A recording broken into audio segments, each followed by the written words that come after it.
Welcome back. Top officials from both the U.S. and China are meeting in London right now to diffuse some of the tension caused by tit-for-tat tariffs and restrictions over essential minerals. The two sides hope to repair a fragile truce negotiated last month in Geneva.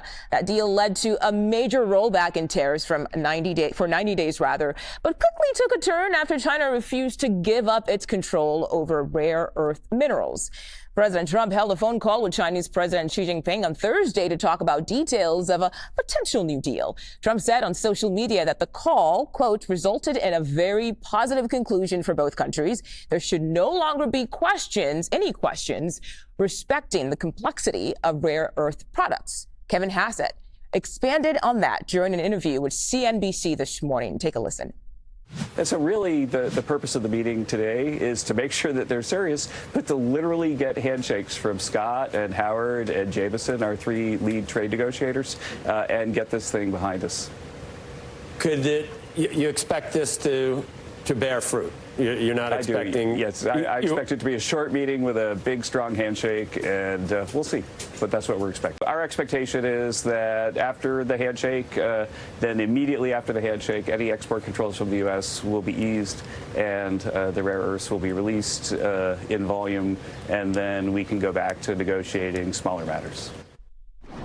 All right, let's bring in Algene Sajery for much more. She's a fellow at the National Security Institute. Algene, thank you so much for making some time for us on 24/7 today. Can you remind us of some of the sticking points between these two countries and why China is so hesitant to give up these rare earth minerals?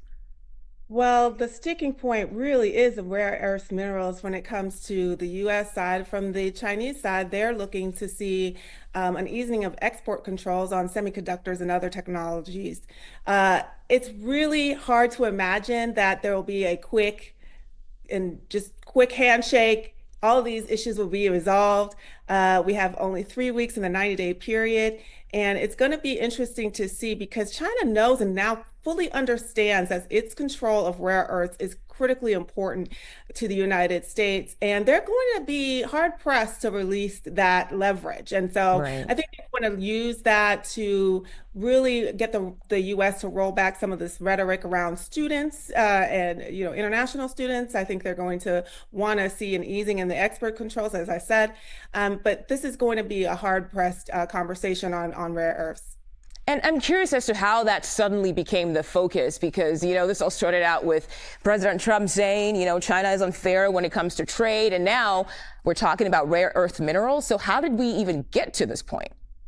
We've been at this point for quite some time. As you see, the Trump administration has been trying to, as it talks to different industry folks, ease some of the impacts of the tariffs on various sectors. The auto industry, Trump announced some reprieve on that. However, the industry we've seen reports that the industry has been considering relocating some manufacturing to China or nearby in order to get more access to rare earths. Rare earths are in everything from batteries to our cell phones. They're all over the place, and medical equipment, et cetera. And so they're really critically important for U.S. businesses and U.S. industry. And so seeing that backlash, seeing that contention within the industry and their support for increasing access to these rare earths really had the Trump administration take a double take on this. And so now we see them back on the table. They desperately need this deal, as does China, both for economic and for political reasons. Yeah. What would you say is at stake for these two countries? Well, both in China and here in the United States, you're seeing a lot of backlash, both from industry and just in the political world around these tariffs, the impact of the tariffs. In the global stage, we're seeing a lot of call for a return to normalcy in the use of tariffs, a concern about the use of tariffs for what people are calling economic coercion. And so it's really a critical time right now for the U.S. and China to be back at this negotiating table, and we're really happy to see it. I think the industry is happy to see it. From your experience, and I think you kind of even mentioned this earlier, this is not something that's just going to be a quick handshake and it's all said and done, right? Because we've heard from some in the Trump administration who are making it seem like, oh, yeah, we're there. But what are your thoughts? Listen, I think they're going to probably have a conversation that essentially just kicks the can down the road. These issues that have been brewing with the trade tensions between the U.S. and China have been brewing for decades, actually, and most importantly in the past 5 years. And so I think they're not going to, these are intractable issues. They're not going to be able to address them with a quick meeting and a quick handshake. And I think that people will want to see that there is a more fulsome discussion that really gets at some of those intractable issues. But what they're going to probably do is kick the can down the road, give us something that at least stables the markets, give us something that at least assuages some of the concerns from various industries and various sectors for the time being. But it's going to be really difficult to get at some of those intractable issues with a quick handshake meeting.